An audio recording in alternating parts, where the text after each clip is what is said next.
What's up guys, it's English Dan. New video. So right now we've got a pretty big gap in the market after another player left this $500 range. And TCL may just be here to take that spot. What am I talking about? I'll let you know in a minute.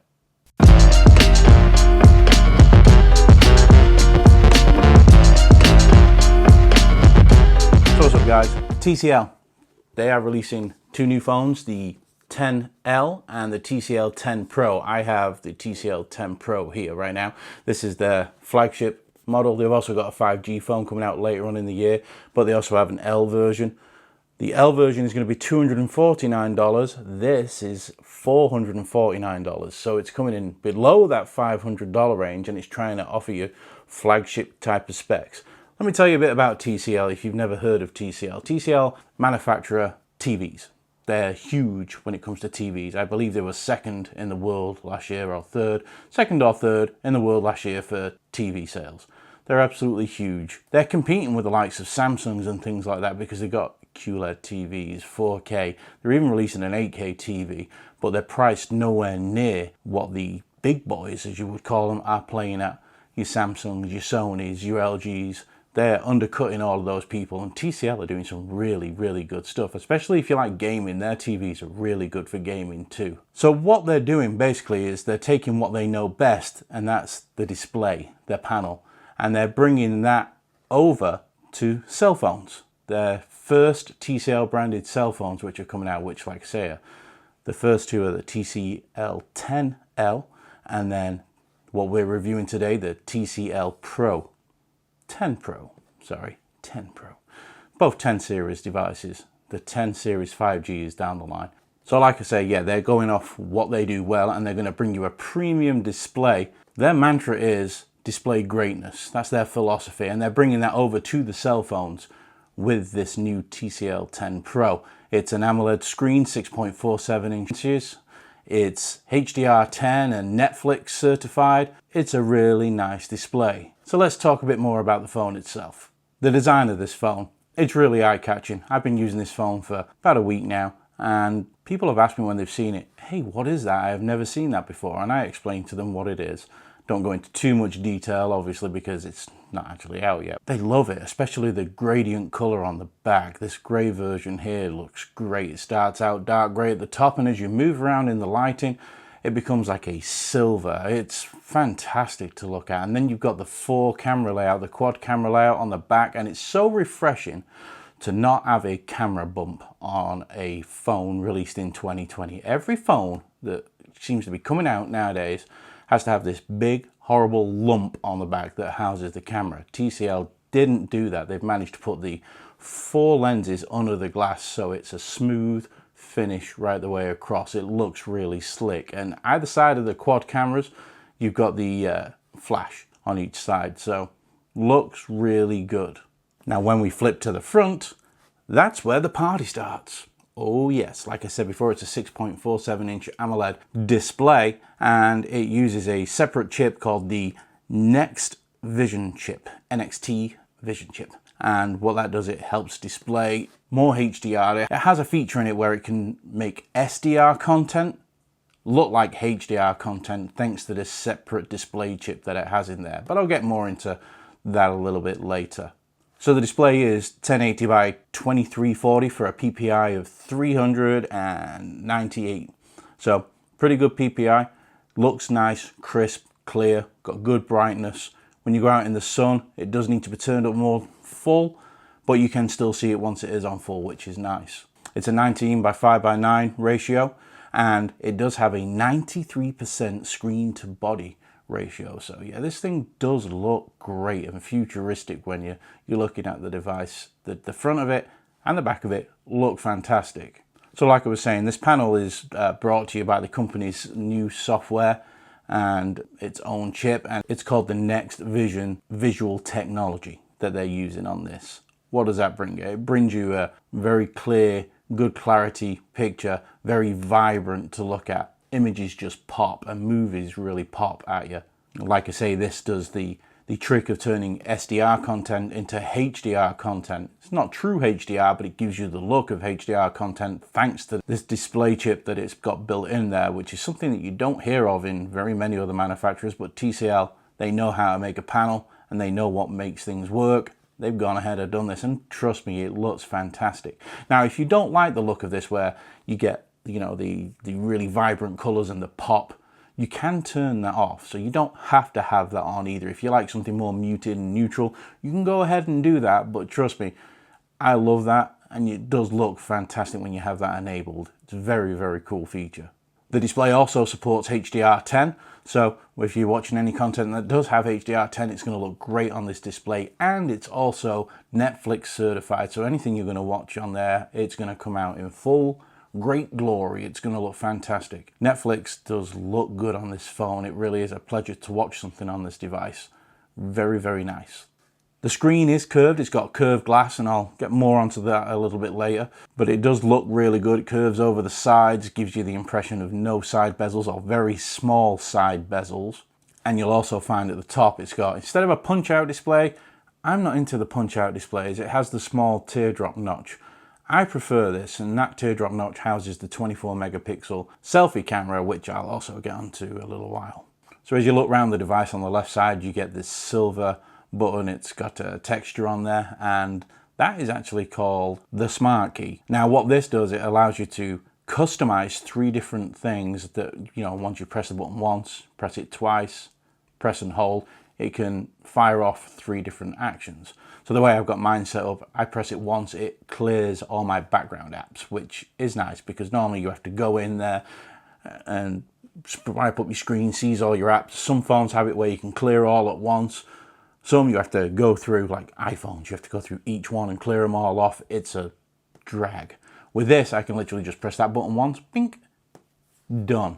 Double click on mine, it brings you straight into the camera. The camera is really good on this when it comes to the rear cameras and the actual software. The camera app itself is really easy to use. It's full of information and very, very simple. I like the camera app on this. I'm not big on people putting different camera apps in instead of using the standard one that comes with a Google device, let's say, but this one's very good. It's a good replacement. Then for press and hold, it opens up Google Assistant. I find that's the best way of doing that, so that way I'm not always triggering it off. If you had it as your just single fire, you might trigger it off quite a lot. So yeah, I like the idea of the smart key. It's very, very good. At least it's not going to fire up something called Bixby, which we all know needs to burn in hell. Did I say that? Yes, I did. On the right side, it's pretty plain really. You just get your volume rockers and your power key. But what I will say about these buttons is they're very tight and they're very clicky. It's real nice. You know, you can get some where it's really mushy or they feel loose. Not these ones. They're really tightly fitted. They're not difficult to press, but they're also very clicky. So yeah, it feels like high quality when you're pressing the power and the volume keys. I know some people are going to think, oh, that sounds stupid, but trust me, if you've had a device where the keys on the side feel like mush, no, it's not a good experience. On the bottom of the device, you'll find the single firing speaker. Sadly, it doesn't come out of the earpiece at the top as well, but it is quite loud. It does lack some depth, but you know, it really does pump out some loudness for sure. You also get the USB-C charging port, which is USB 2.0, and then you get the SIM card tray.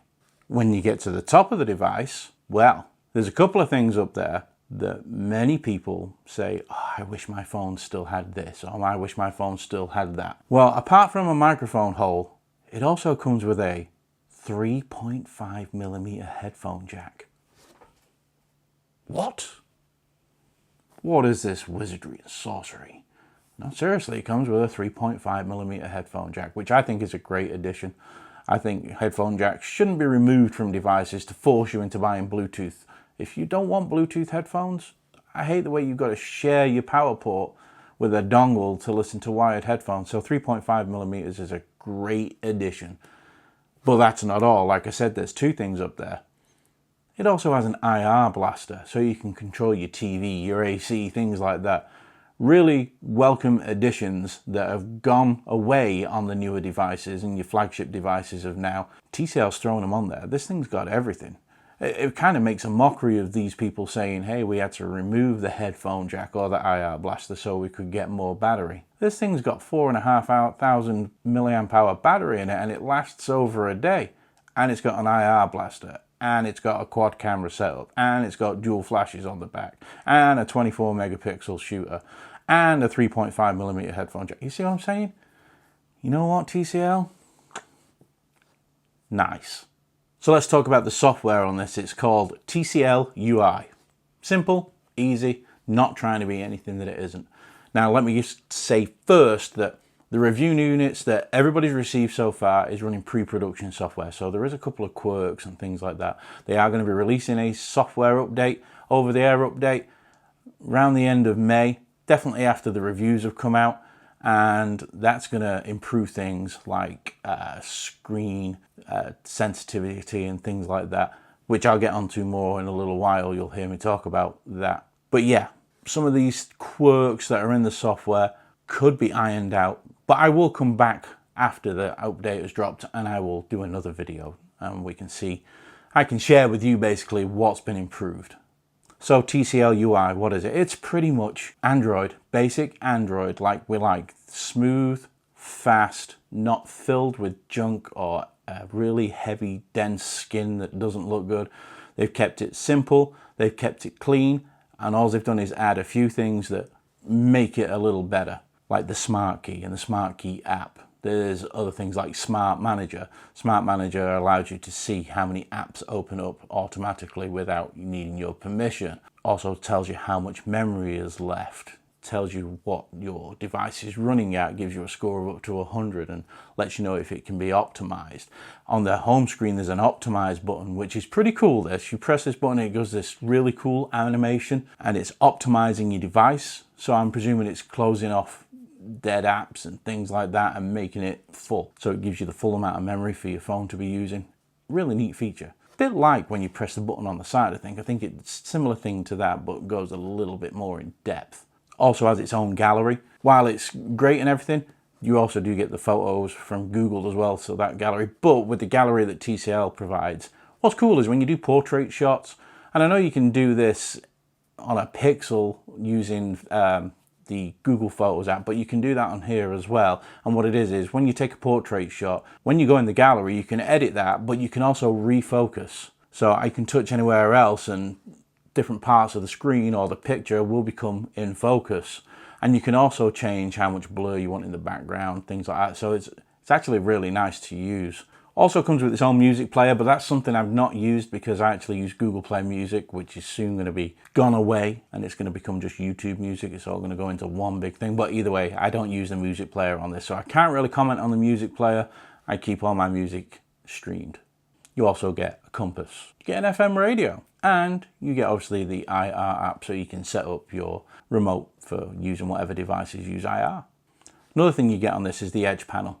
And we've seen this before on some flagships. And you swipe in from the right and it'll open up a little panel and you can put some apps in there for quick action, you know, so you can hit them quick, but you can also add your contacts in there. And it also has a ruler in there and you can go in and edit what you want each panel to do instead. It's actually a nice feature and it doesn't get in the way. I did find on some of the older phones that did this kind of thing with the Edge panel, I'd swipe in and it'd swipe that in all the time. It drove me nuts.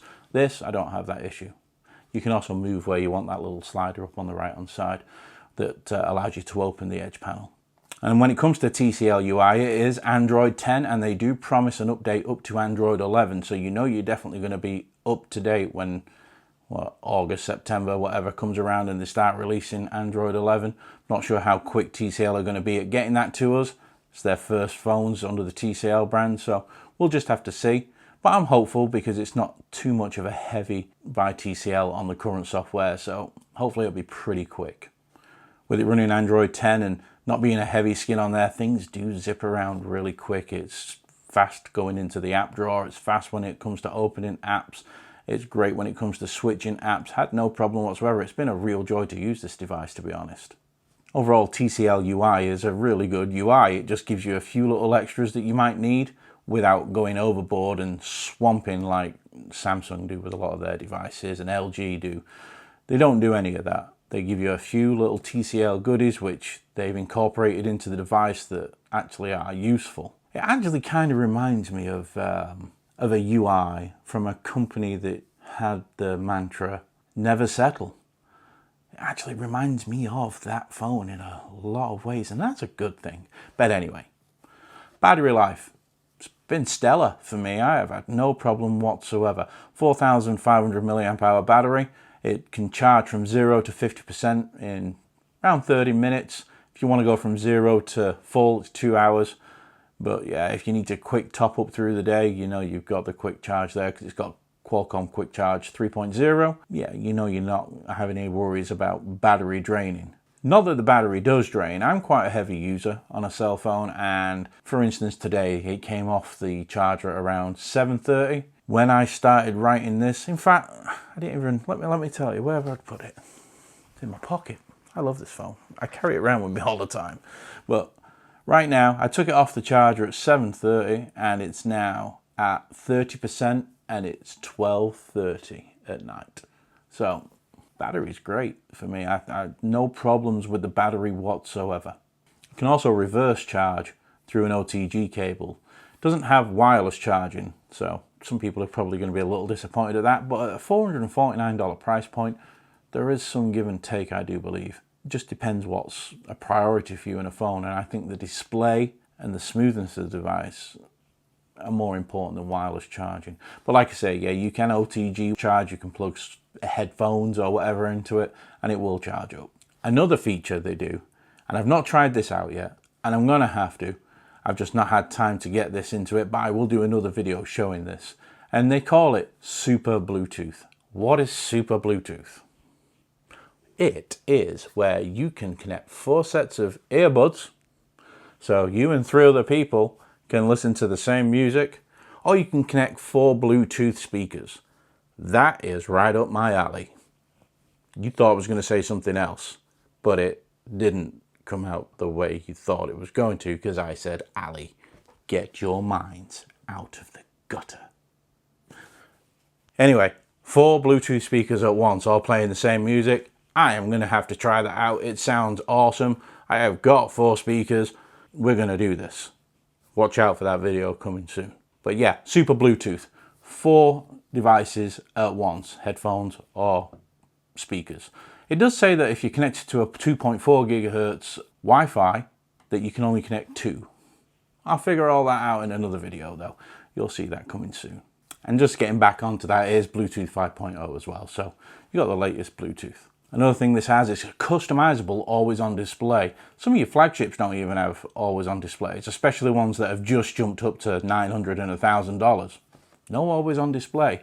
These guys do, and it's customizable, and they have some presets, and I actually love the one I have on here.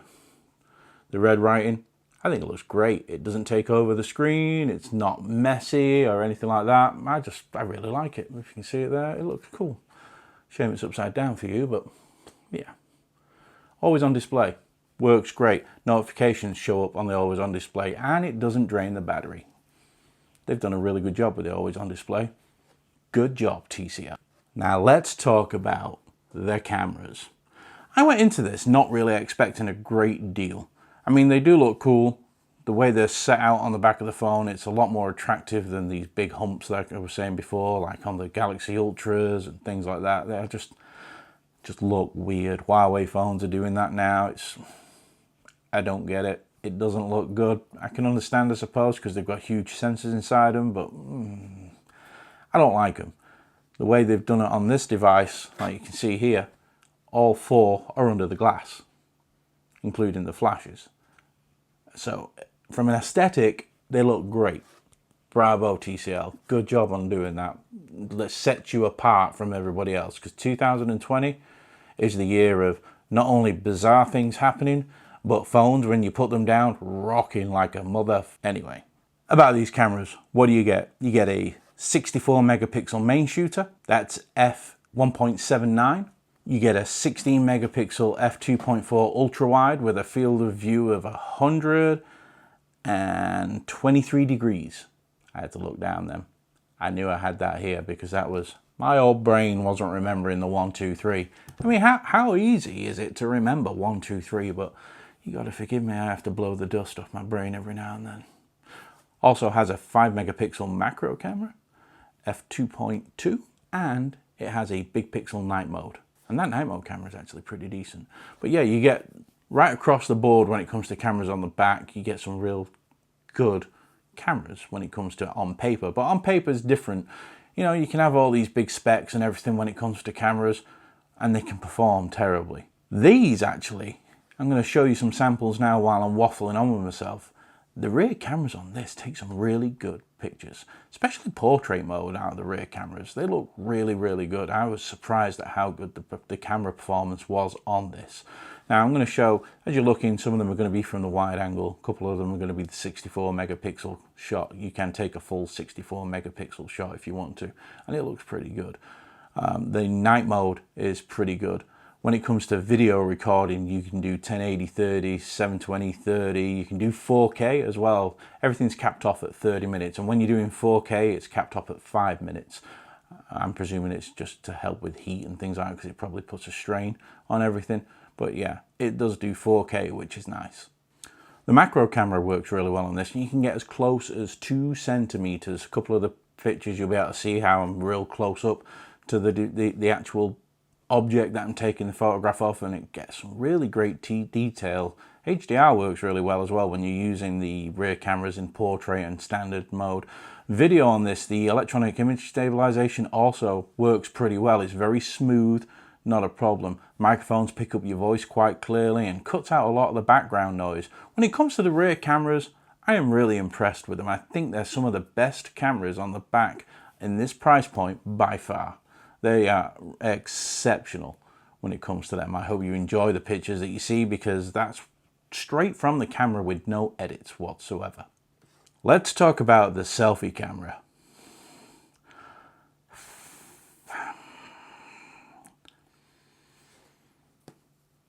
We go from being really good at the back, and then it just all goes wrong at the front. Oh. I'm hoping this can get fixed in the update that they bring out. Problem with the front-facing camera is it's 24 megapixels. Like I said before, you can have, on paper, really good specs, but that doesn't really mean anything. And the problem with the front-facing camera is once it focuses in on your face, it blows out all the highlights, lose all the detail in the sky. It just becomes bright white. My white shirt that I'm wearing, you'll be able to see it, loses some of the details in the stripes and things like that. It really, really aggressively blows out everything, which is a shame. When it comes to video, it works pretty good. It's not bad, but when it comes to photos and portrait mode especially, you can get some decent pictures out of it, but it still always blows the highlights out and you lose all the details behind you, which is a shame because the rear cameras don't do that, and they don't offer some real quality detailed images. The front-facing camera though, unfortunately, it's not the best, but again, I'm on pre-production software just like everybody else. Hopefully, when the new update comes out, the selfie camera will also have some tweaks and adjustments. I'm sure it's something pretty simple for them to change. It's just blowing everything out. Unfortunate. Fingers crossed. Come on, TCL. Don't let us down. And now for the boring part. Specs. As I mentioned before, it has a 6.47-inch Full HD Plus display, 19 by 5 by 9, 1080 by 2830, 398 ppi, something like that. Either way, it looks great. Looks fantastic. The display on this thing is probably the best display on any device sub $600. It's very, very good. Even $700. I'd put it up there. It's very, very good. The only thing it doesn't have is high refresh rate. I don't know whether it's because I'm older, and don't get me wrong, 120 Hz displays are nice and smooth, but this is still really snappy. It doesn't feel like, you know, it's juddering along or anything at 60 Hz. It's not a problem for me. I think the display on this is fantastic. Like I was talking about, you get a 64 megapixel main shooter, 16 megapixel ultra wide camera, super macro at 5 megapixels, and a big pixel 2.9 UM, whatever they call it, I can't remember. I'm getting old. What can I tell you? But it's got a big pixel night camera on there as well that works pretty decent. 4500 milliamp hour battery. lasts me all day, easy. USB-C 2.0, unfortunately it's not 3.0, but still, at this price point, it does fast charging, quite happy with that. It's powered by a Snapdragon 675, it's got an Adreno 612 GPU, flies along in this. It's the same processor, system on a chip, whatever you want to call it, but it's the same chipset as what they used in the Pixel 3a, and that phone flew. And this phone does as well. You get no lag, no hiccups, no nothing. I've had no freezes or anything. The 675 has been really good for battery life, really good for performance. I'm very impressed with it. And it also does some really good processing out of those rear cameras. So yeah, quite a long catalogue of things that I actually like. There is some things I don't like. And I've mentioned some of them already. And like I say, I'm hoping when this firmware update comes out that it does fix a lot of these. So first, the touchscreen sensitivity. Man, it's extremely sensitive as it is right now, and you can't adjust it in the settings or anything, especially the edge. And we see this a lot with curved displays, but on this one, oh boy, it's really phantom touches. I mean, I've got fat bare paws. It looks like I've got a couple of hamburgers for the fleshy part under my thumbs. That's probably from all the cheeseburgers I've ate through my life. But I can hit the corners of the screen with that and it'll register as a phantom touch, and it'll want to move apps sometimes and things like that when I'm trying to scroll. So hopefully that comes down. Like I say, they have said that there'll be screen improvements when that patch comes in, and I'm hoping that's what will be fixed because it is super sensitive right now. The fingerprint sensor. It's got an in-screen fingerprint sensor. It's an optical fingerprint sensor, so it lights up. Right now it's hit or miss. Sometimes it works, sometimes it doesn't. It's kind of odd, and then when it does work, it can be quite slow. So again, I'm hoping that's just software related. Maybe it's to do with the touch sensitivity on the screen as well. I don't know. I've not really get into the technical parts of that, but as of right now, the fingerprint sensor needs some work doing on it. It does, however, have face unlock, which works fast and every single time. So it's cool there with that. It makes it easier with botched fingerprint sensor for now. And the other issue is the 24 megapixel front-facing camera. Again, I hope they can fix this with some software because the cameras on the back of the device are really good. Then you get to the one on the front and it just blows out all the highlights. Anything bright just totally destroys them, and it's a shame. As soon as it focuses on what it wants to focus on, like if I'm taking a selfie and I might be in focus, but it keeps the detail there, and then the box will flash on my face and the details go. Bang, it's gone. It's just pure white in the background, pure white off my shirt, pure white off the light hanging off my face. It's unfortunate, but hopefully they can fix that. Fingers crossed. Don't let us down, TCL. This is a great first attempt at your own branded cell phone. So overall, what do I think of this device? It's $449. It's going to be available May 17th. You're going to be able to get it from Amazon, Best Buy, places like that. $449, you are getting one hell of a device here. It comes with a case as well. I've shown you that in my unboxing, but I've been rocking this nude. I'm brave. But it just looks so good. I mean, how many phones at this price point are you seeing in Best Buy right now that look like this? I mean, that shine off the back of it is just, it looks amazing. It is such a good looking phone. And because it's a matte finish, it isn't a fingerprint magnet on the back. Isn't that a refreshing change? The display on it is superb. I absolutely love the display. It looks fantastic. It's nice and bright. It's full of details. Like I say, unfortunately, the display's got some really high sensitivity right now, but hopefully that's going to be fixed in that future update that they mentioned as well.